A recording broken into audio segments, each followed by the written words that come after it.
Welcome once again, folks, to the Hour of the Time. I'm your host, William Cooper, and tonight we continue on our series of the origins, the history, the dogma, and the identity of Mystery Babylon, the secret organization that has infiltrated every level of our society, military, and government, and are bringing about a totalitarian world socialist government that they call the New World Order. Tonight, part 4. Well, let me continue. And I think tonight is really going to open your eyes. And remember, we're nowhere near even begun. We got a lot of shows to do on this, folks. And it's going to blow your mind if it hasn't already. I think some of you out there already know that. Now, if we concede that Osiris is the positive pole of the universal life agent, as the mystery school does, then Isis becomes the receptive pole of that activity.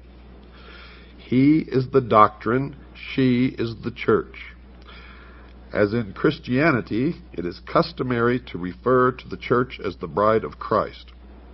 So in Egypt, the institution of the mysteries was the great mother, the consort of heaven herself. From this interpretation, we gain a deeper insight into the symbolism of the whole Osirian cycle. Isis, you see, becomes the temporal order of the priesthood, the accumulative body of initiates. She is personified as the temple. She is the mother of all good, the protectress of all right, and the patron of all improvement. Now remember, this is the belief of the mystery schools. I'm not telling you what I believe. What you're learning on this program is what the mystery religion really is. Its origin, its history, its dogma, and its identity. So don't get confused here. Don't get confused. According to the mystery schools, she ensures nobility, inspires virtue, and awakens the nobler passions of the soul. As Diana of Ephesus, she is the multimamia who feeds all creatures from herself. And many of you may have seen illustrations in books or little statues or portraits or pictures on somebody's wall of Isis in the role of the multimamia, where she has many breasts all over her torso and on her legs and arms, all over her body. Well, that's what this represents. As Diana of Ephesus, she is the multimamia who feeds all creatures from herself. Like the moon, she shines only with the light of her sovereign sun, spelled S-U-N, even as the temple can only be illumined by its indwelling truth. So Isis is the moon, Osiris is the sun. And remember what this means, folks. He is the doctrine, she is the church. You see, the Osirian legend, the Osirian cycle, was never about real people. It was never about gods or goddesses. But it is the method by which the real object of worship and the real mystery of the mystery religion of Babylon has been concealed. And it is only one of the ways, as you will see. Typhon, according to the mystery schools, is the embodiment of every perversity. He is the negative creation, the Ahriman of Zoroastrianism. And remember, we talked last Thursday about the movie 2001, and in the beginning of the movie, the musical score that you hear, the name of it is Also Sprach Zarathustra, which is a tribute to Zoroaster, which is the androgynous god. The combination in one of the positive, the negative, good, evil, male, female, etc., etc., etc. It is the concept that Christ is also Lucifer, or that they are twins, and that's what they teach in the Mormon Church. Typhon, according to the mystery schools, is black magic and sorcery, the Black Brotherhood, also known as the Jesuit order. Nephthys, his wife, is the institution through which he manifests. He is neither a single evil nor even a sequence of ills, but an infinite diversity of them, indescribably insidious, empowered to infect the fabric of church and state. The enemy of the mystery schools are three: the church, the state, and the mob. And of course the mob is us. Typhon lured Osiris into the ark of destruction at the time when the sun enters the house of the scorpion. Hence we know him to be the eternal betrayer, or Judas, that ageless Judas who undoes all good things and inevitably presages ruin. He is the power of the physical universe, which is constantly seeking to destroy the spiritual values locked within its substances. You will see that they have a talent for turning things around. He strikes in the 8th month, and now it is supposed that a child delivered in the 8th month of the prenatal epoch cannot live because of the curse of Typhon. Osiris was born in the 7th month, and thereafter it may be said of him that he was delivered prior to the rule of Typhon. And that's why our forefathers, all Freemasons, established this country by the signing of the Declaration of Independence in the month of July. And this will all become clearer to you as we go along. Of all good things, Typhon is the opposer, according to the mystery schools, occupying the position of the eternal negative. This evil monster may well be generalized under the appellation of the adversary. In the initiation rites, he is also the tester, or the trier. Quote, "The Lord who is against us," unquote. According to the mystery religion, he is the personification of ambition, and ambition is the patron of ruin. It was ambition that set Typhon plotting for the throne of Egypt, designing how he should destroy the power of his brother. A learned Jesuit father sees in Typhon Cain, and in his brother Osiris Abel. If such a parallel actually exists, then the biblical allegory is susceptible of the same interpretation. But you see, they have twisted everything around. Adam Weishaupt, the founder of the Illuminati, was a Jesuit priest and a professor at Ingolstadt University, which is a Jesuit university. The Jesuit order was founded by Ignatius Loyola. He was the head of the Ilumbrados in Spain, which is the order of Illuminati long before Adam Weishaupt even came along. He was arrested by the Dominican monks under the Inquisition and used his power of association of those who had influence and power to beg an audience with the Pope. Now, nobody knows what occurred during this audience, but he emerged as the head of a new order called the Jesuits. Now, the Jesuits was just another name for the Ilumbrado, for he took his organization that he already controlled and made it into the Brotherhood of the Jesuits. The Jesuits went on to foment rebellion everywhere that they went, and the Pope gave them incredible power and made Ignatius Loyola immune to any prosecution from any source. And it was they who trained Adam Weishaupt, and it was Adam Weishaupt who formed the branch of what we all know as the Illumined Ones, known as the Illuminati in Bavaria, where he sent out agents to infiltrate the lodges of the secret societies throughout Europe. Now you will begin to understand this even more, folks, as we go along. Right now I understand how shocking some of this may be to some of you out there. But just hang on, Continue to listen, because we have many, many more hours of this to go before it will all come together for you. But I would suggest that you begin study on your own. It doesn't matter if you get ahead of us, because you will always need some of the information that I'm putting out here, no matter how ahead you may get or what you already may know, simply because I've done well over 23 years of research into this, and I must know something that you don't know. And if you know something that I don't, please send it to me immediately. And if we can substantiate it, we will incorporate it into this series. Now, let me continue.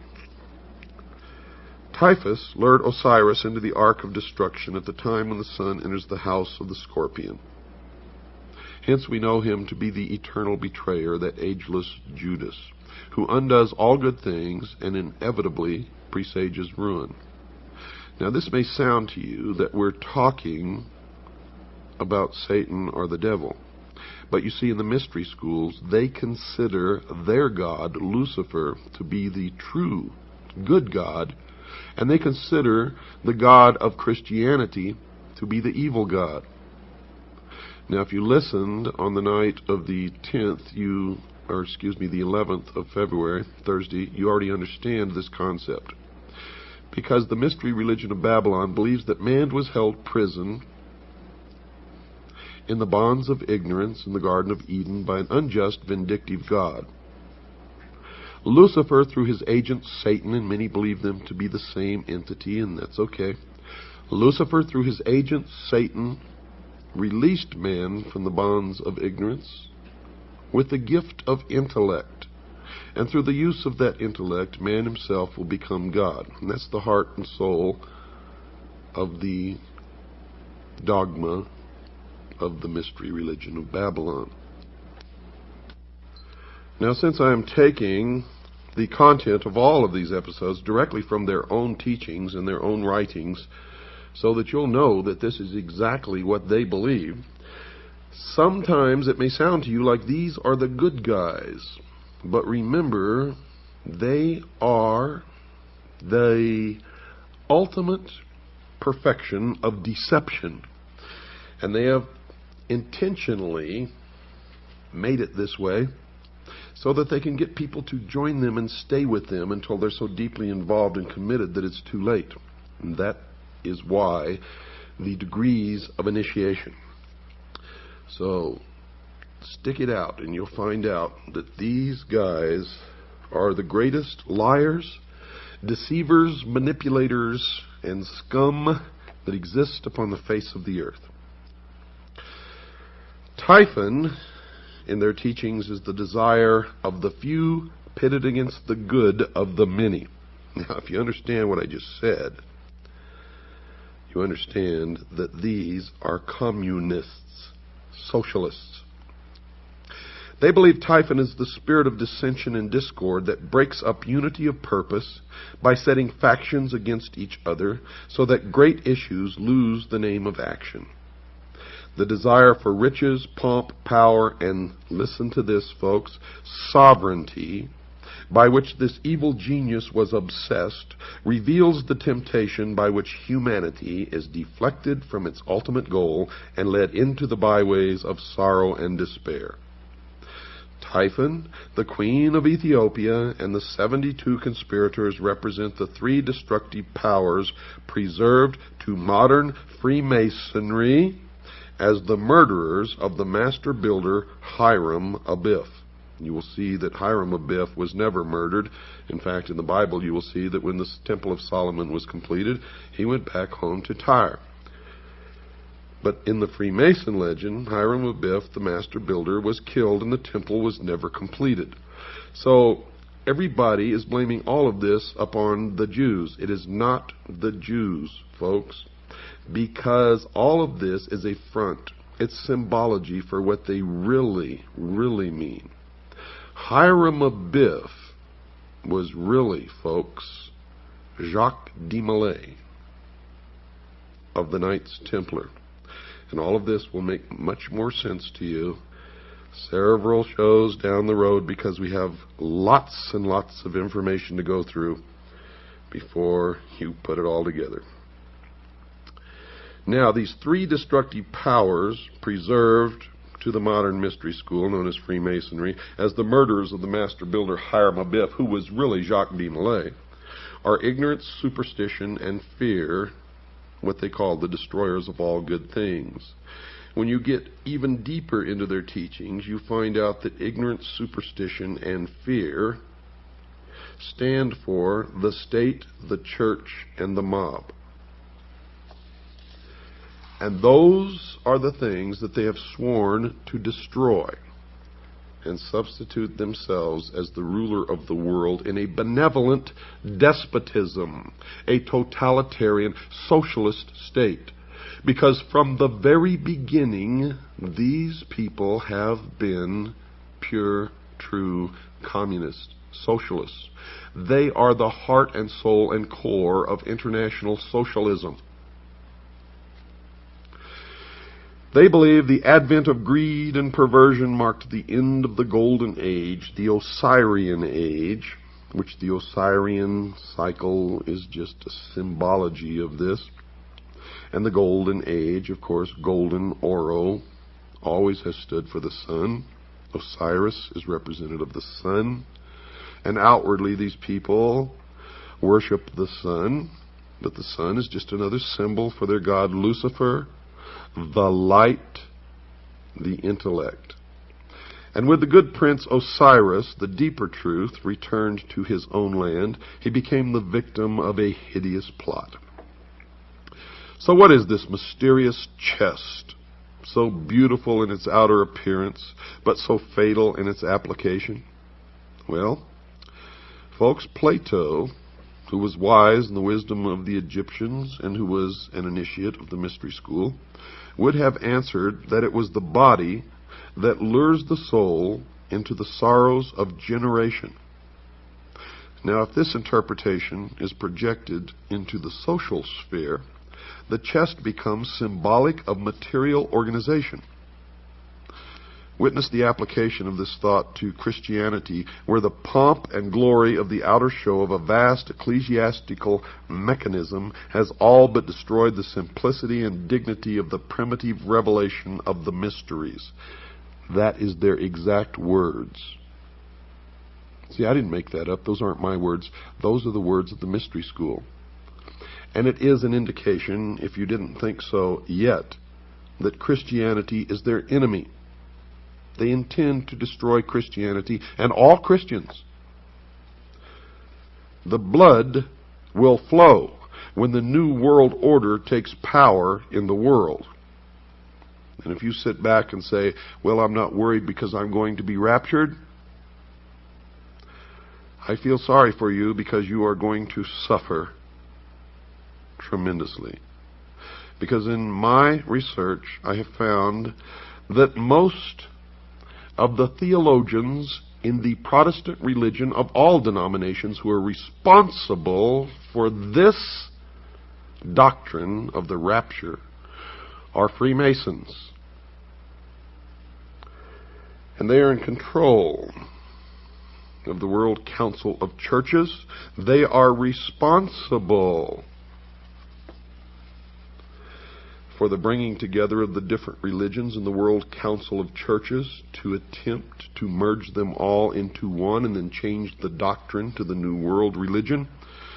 And if you don't believe that, you get off your little butts and go out there and start looking instead of just listening and accepting. For it is true. And their doctrine, folks, is Zionism. I can tell you right now, Jerry Falwell has admitted publicly that he is a Zionist, and we know that he is also a member of the mystery schools, and many others that you follow blindly instead of reading the words of Jesus Christ.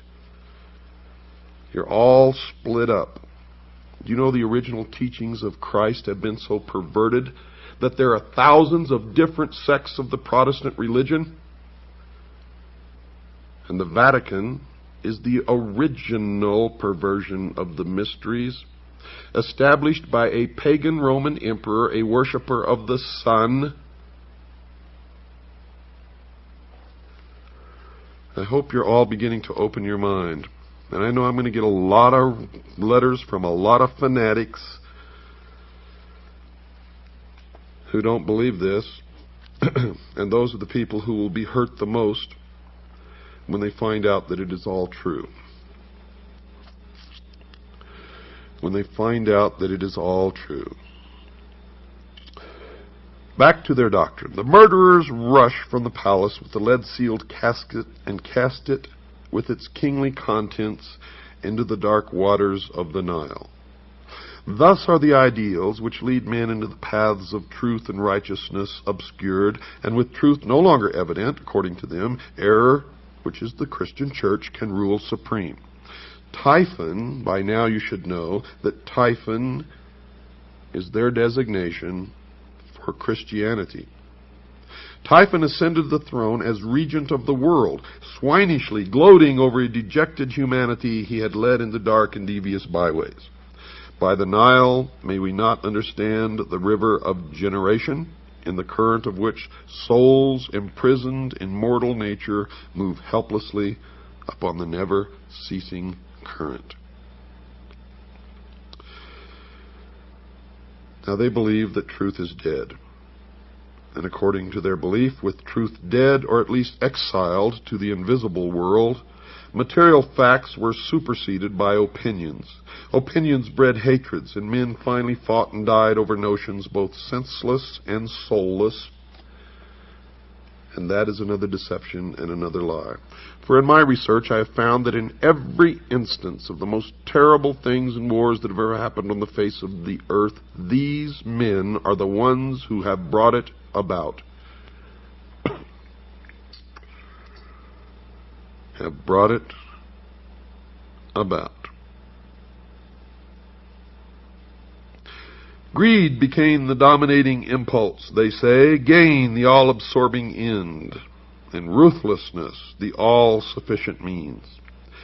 In the dark ages of uncertainty, when reality hid its face and no man dared to know, the leering Typhon ruled his ill-gotten world, binding men to himself by breeding 1,000 uncertainties to sap courage and weaken conviction. Men ask, why seek to know? Knowledge does not exist. Life is a cruel jest, purposeless and of short duration. Because the human mind demanded intellectual expression, Typhon sowed the seeds of intellectual confusion, so that numerous orders of learning appeared which were convincingly plausible but untrue. These various orders of thought survived by catering to the weaknesses and limitations of the flesh. Today, our great industrial civilization is feeling the heavy hand of an outraged destiny. The evil genius of our ambitions has again undone us, and our follies crumble about us. Typhon rules the world, for the earth today is the arena of the ambitious. Remember? Typhon is their symbol for Christianity. Don't go away, folks. I've got to take a short break. I'll be right back after this short pause. I want you to have a pencil and paper with you. I'm going to give you some information. I shall return. Well, that didn't take long, did it? Tonight's show, folks, is brought to you by the Pilot Connection. The Pilot Connection. Write down this address. 6333 Pacific Avenue, Suite 334, Stockton, California, 95207. That's 6333 Pacific Avenue, Suite 334, Stockton, California, 95207. Or you can call them at area code 209-957-5493. That's 209-957-5493. Who is the Pilot Connection, and what do they do? Well, the Pilot Connection is an organization, a First Amendment educational society that specializes in teaching people the true law about income tax. Did you know that income tax is voluntary? Well, it is, folks. But you just can't go and stop paying income tax and say, I volunteer not to pay, because you've entered into certain adhesion contracts which make you liable for income tax. But the pilot connection can tell you how to untax yourself legally and lawfully, so that you never have to file another return, pay another nickel of income tax, or maintain the records that those designated as taxpayers because of their adhesion contracts have to do. No, if you go through the pilot connection, you will become legally designated a non-taxpayer. I am a member. I have done this, so have tens of thousands of other people. And I can tell you that it is true, that it works, and that you will have no problem with the IRS, unless, of course, Congress changes the laws down the road, and then we will have to see what those changes are if they do that. And if they change the law and then it becomes binding that we have to do it again, then we will have to do it. Okay. Now, if you would like information on how to join the Citizens Agency for Joint Intelligence, which is our private intelligence organization, the largest and the most successful in the world, and if you've been listening to this program, you know that that is true. Now, if you'd just like to join, send us $45. Just send $45. Tell us you want to become a CAGI member, and we'll put you on the rolls and send you all your information, your press credentials, and everything else that you get along with your membership. And believe me, it's well worth your while. Your money comes back to you 1,000-fold, as our members, our current members, will be happy to tell you. That is, if you use the benefits. Or if you would like a packet of information, or if you'd like to purchase my book, Behold a Pale Horse, which is 500 pages of the most suppressed information ever published in the history of the world. Call Stan. Talk to him. He's my right-hand man. His number is 602-567-6109. That's 602-567-6109. Or just write to Stan and ask him for a packet of information. Write to Stan, S-T-A-N. Post Office Box 889, Camp Verde, Arizona, 86322. That's Post Office Box 889, Camp, spelled C-A-M-P,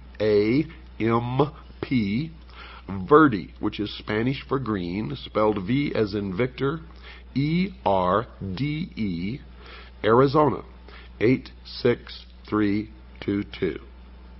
Well, let's get back to where we left off, folks. What then of Isis, the mother of the mysteries?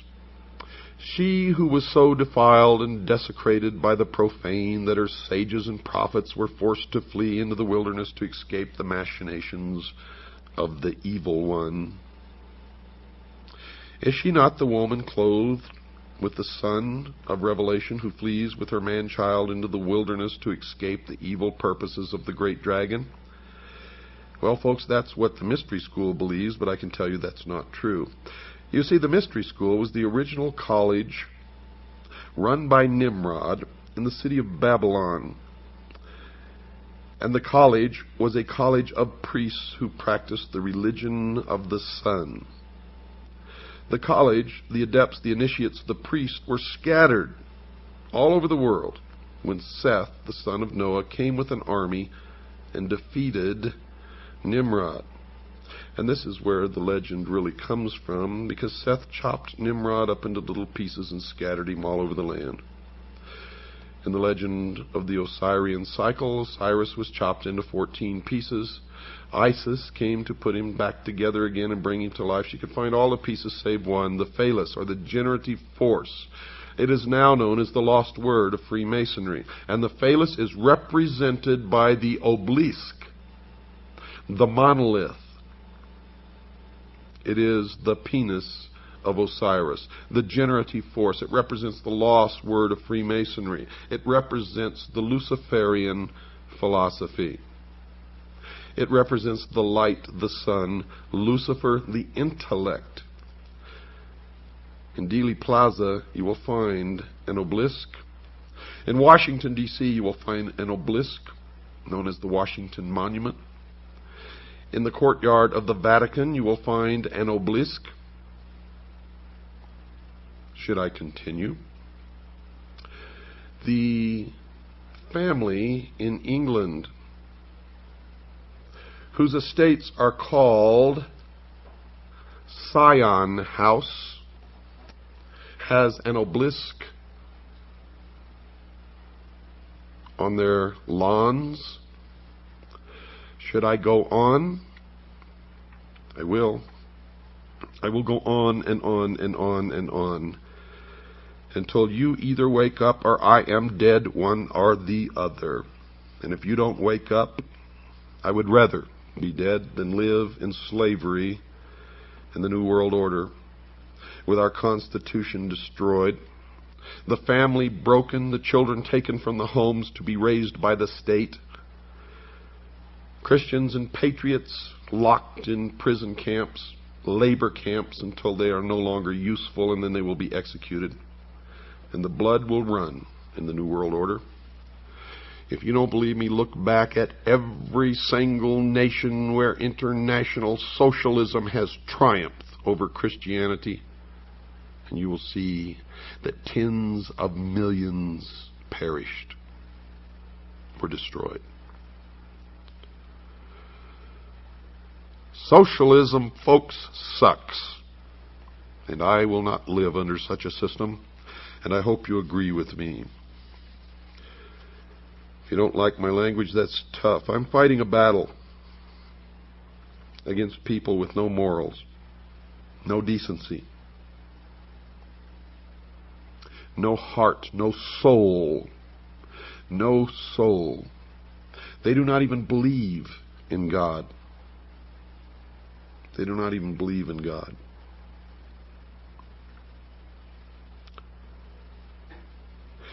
The glory of Egypt, according to these people, ceased with the death of Osiris. The mighty temples still stood, but the God who illuminated them had gone.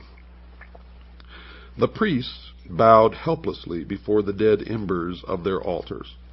And one by one the sanctuaries crumbled into ruin, and the custodians of these ancient truths hid themselves in obscure corners of the earth, lest they be hunted down and slain for the sin of dreaming and hoping for a better day.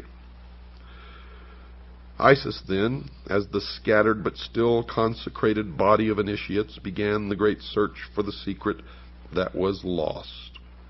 And this is all in reference to Seth's army scattering the college of priests in the ancient city of Babylon. And later it refers to the Knights Templar, who brought the mysteries from the Middle East to Europe. And in the beginning, folks, they were never a part of the Catholic Church, as you will learn, and they still exist today, irregardless of what you've ever been taught. For they are the mystery school today. In all parts of the world, according to their teachings, the virtuous raised their hands to the heavens, pleading for the restoration of the reign of truth. This congregation of those who prayed, who labored, and who waited, the great congregation of a world in anguish, this is Isis in sackcloth and ashes, searching for the body of her Lord. Searching in all parts of the earth and throughout innumerable ages, inspired men and women, the congregation of the just, at last rediscovered the lost arcana and brought it back with rejoicing to the world over which it once ruled. Isis by magic, for the initiated priests were all magicians, and they are magicians today, resurrected the dead God, and through union with him brought forth an order of priests under the collective title of Horus the Hawk, the all-seeing bird, whose eye is on the reverse of the great seal of the United States of America. These were the Hurge Shesta, or the companions of Horus, and the chief of these, called by Lewis Spence the chief of the mysteries par excellence, appears to have worn the dog-headed mask of Anubis, Anubis was the son of Osiris by Nephthys, the material world, therefore represents the divine man or the mortal being who rose to enlightenment. And those who rose to enlightenment were considered illumined. Collectively, they are known as the Illuminati. And all of you who have fallen for the scam that the Illuminati does not exist, they do. For the term Illuminati merely refers to the collective body of those who are illumined or enlightened, and they are the Illuminati. Ambition, however, personified by Typhon, knowing that temporal power must die if divine power in the form of truth be reestablished, put forth all its power again to scatter the doctrine, this time so thoroughly that it should never be rediscovered. If Typhon, as Plutarch has suggested in one of his manifestations, represents the sea, then it appears that this second destruction of Osiris may refer to the Atlantean deluge. There's Atlanta again. Atlantis. Atlanta, the same. Go to Atlanta, Georgia, folks. Drive around in that city. You will see pyramids everywhere. You will see 666 everywhere. You will see the symbols, the all-seeing eye.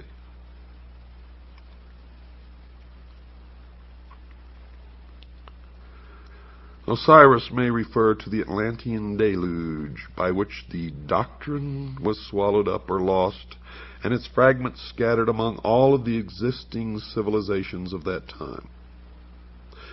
And the story continues. The body of Osiris, the secret doctrine, is divided into 14 parts.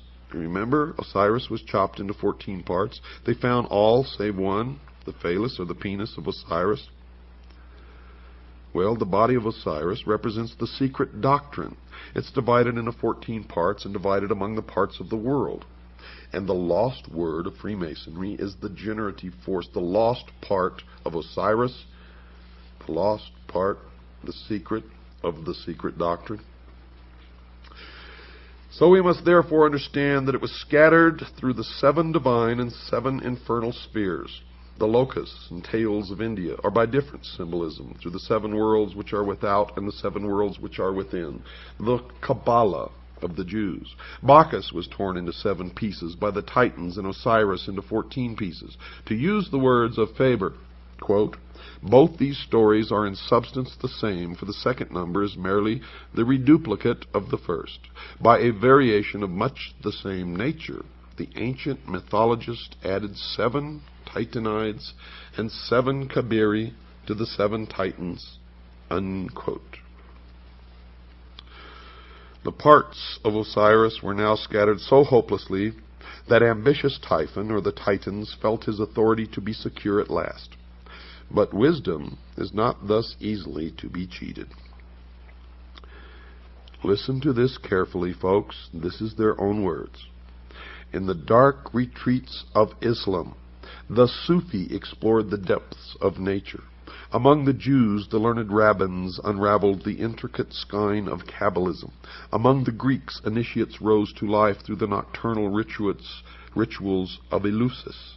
In India, neophytes were brought to the contemplation of the triple-headed Brahma at Elephanta and Ellora.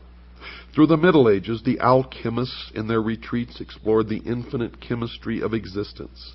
The Illuminati sought the pearl of great price, and Rosicrucian adepts sought to recast the molten sea. All these together were but Isis, still searching for the members of her Lord.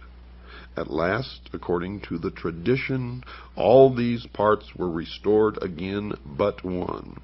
But this one could not be returned.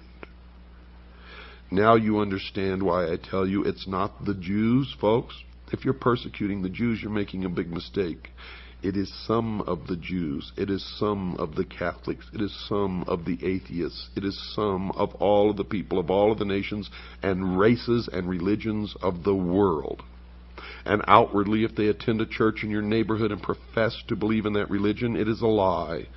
It is how they gain influence and power in that community. For they worship one God and one God only in the temple without windows, the headquarters of which in this country is exactly 13 blocks from the White House. The Egyptian allegory tells us that the phallus of Osiris was swallowed by a fish. Now, folks, this is most significant, and we may even infer that mankind itself is the fish, but it even goes any further, for this age has been known as the age of Pisces, the fish. The significant force and the power in the age of Pisces was Christianity, and the fish actually refers to Christianity. The phallus being the symbol of the vital power of the mystery school, and so used in Egyptian hieroglyphics. The phallus, then, is the lost word which is not discovered, but for which a golden replica is substituted. In the Egyptian hieroglyphics, the physical body after the death of the soul or its departure therefrom is called the Khat, or K-H-A-T, and the hieroglyphic for this is a fish. Thus, the physical body of man is definitely tied up in symbolism with the creature which conceived son, Horus, a term concealing the collective body of the perfected adepts who were born again out of the womb, swallowed the triple phallus of Osiris, the threefold generative power. This golden phallus is the three-letter word of Freemasonry, concealed under the letters A-U-M. And all of those of you in the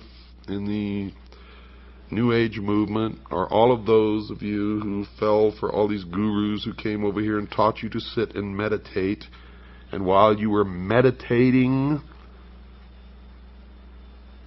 hum this Aum, A-U-M.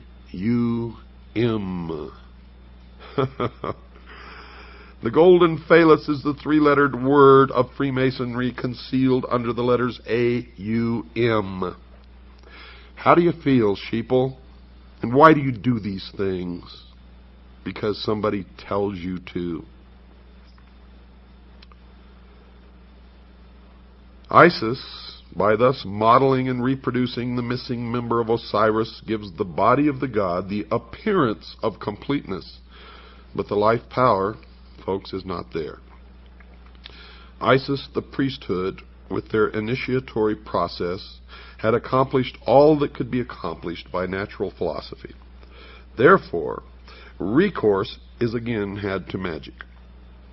The golden phallus is rendered alive by the secret processes rescued from the lost book of Thoth. Thus the divine power of Osiris is restored through the regeneration of man himself and the processes of initiation. In the Greek system, man was rendered divine because his composition contained the blood of Bacchus, they believe, and in Egypt because it contained the seminal power of Osiris. The institutions raised in the world to perpetuate the deeper truths of life, according to them, labored on through the centuries, seeking for the lost key, the living crux ansata, which, if rediscovered, would enliven and impregnate the whole world and restore the good king Osiris to the throne left empty by his cruel death. The purpose of the Osiric rite is therefore revealed as twofold. The first motive was the almost hopeless effort made by the bereaved Isis to restore her husband to life. She hovers above his corpse in the form of a bird, trying to restore his breath by the fluttering of her own wings. This ceremony is concealed in the book of the Respirations. The causing of Osiris to breathe again is the great abstract ideal.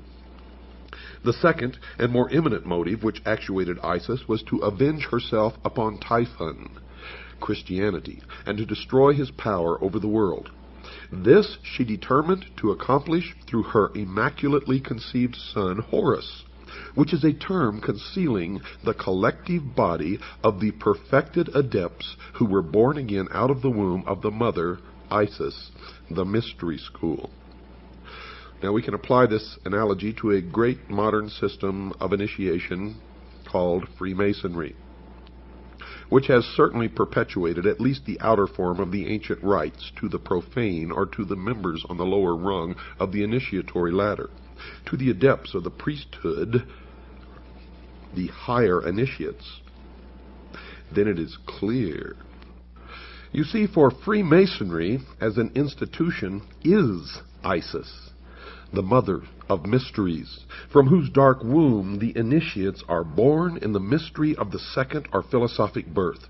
Thus all adepts, by virtue of their participation in the rites, are figuratively at least the sons of Isis. As Isis is the widow seeking to restore her lord and to avenge his cruel murder, it follows that all master masons or master builders are widows' sons. They are the offspring of the institution, widowed by the loss of the living word, and theirs is the eternal quest they discover by becoming. In the Egyptian rites, Horus is the savior avenger, son of Isis, conceived by magic or the ritual after the brutal murder of Osiris. Hence, he is the posthumous redeemer. Freemasons are Hori. They are the eye of Osiris, whose body, therefore, is made up of eyes. Each initiate is a Horus, each is a hawk of the sun, spelled S-U-N, and for one reason is each raised, and that is that he may join the army which is to avenge the destruction of wisdom and restore the reign of the all-seeing Lord, Lucifer. Each one is dedicated to the overthrowing of the reign of Christianity. The great battle in which the sons of the hawk rout the hosts of darkness is the mysterious Armageddon of Revelation. You see, they believe Lucifer is the god of light, and Jehovah, or Yahweh, is the god of darkness. They believe that the Armageddon of Revelation is the Kurukshetra of the Mahabharata and the Ragnarok of the Eddas. In this battle, the hosts of the adversary shall be routed forever. The great purposes of the Osirian rite are thus revealed in an unsuspected clarity. The Hershesti are philosophically opposed to the reign of ambition. It is their duty to reestablish that golden age when wisdom personified as Osiris and not selfishness personified by Typhon shall dictate the whole course of human procedure. The day must ultimately come when the Hori, by virtue of their royal purpose, accomplish the consummation of the great work. The great work, folks, is the elevation of man to the illumined man, or 666, and the establishment of a one-world, totalitarian, socialist utopia on earth. The missing word will be found, and the golden substitute will be replaced as promised in the ancient rite. Osiris will rise in splendor from the dead and rule the world through those sages and philosophers in whom wisdom has become incarnate. It should be particularly noted that the Egyptians do not regard Osiris as wholly dead, but view him as continuing to live in the underworld, where he superintends the ceremony of the psychostasia. The underworld is not the sphere of the dead alone. It is the world of the mysteries. Lucifer is therefore god of the hidden fane, the temple which is beneath the earth, the house of the low ceiling, the crypts into which the initiates go in search of truth. He is the dweller who abides in the darkness of the innermost. His throne is not in the objective world, but in that subjective sphere which is the inner life of man. They believe that thus is it arcanely intimated that while truth may perish from society, it cannot die from the heart which preserves the sacred tradition through that natural inspiration by which all men are gradually moved to truth. In the meantime, the widow Isis, the mystery school, continues to produce out of herself the host of potential redeemers. Spiritual education continues from age to age in secret, and though temporarily obscured in this generation or in that, its onward process, they believe, is inevitable. Out of the hidden house, guarded by the silent God, must someday issue the glorious and illumined Horus. 666 is the number of that man. the very incarnation of his own father, Osiris or Lucifer, the personification of the Lord of Abydos, the avenger of all, and the just God in whom there is no death. Good night, and God bless you all.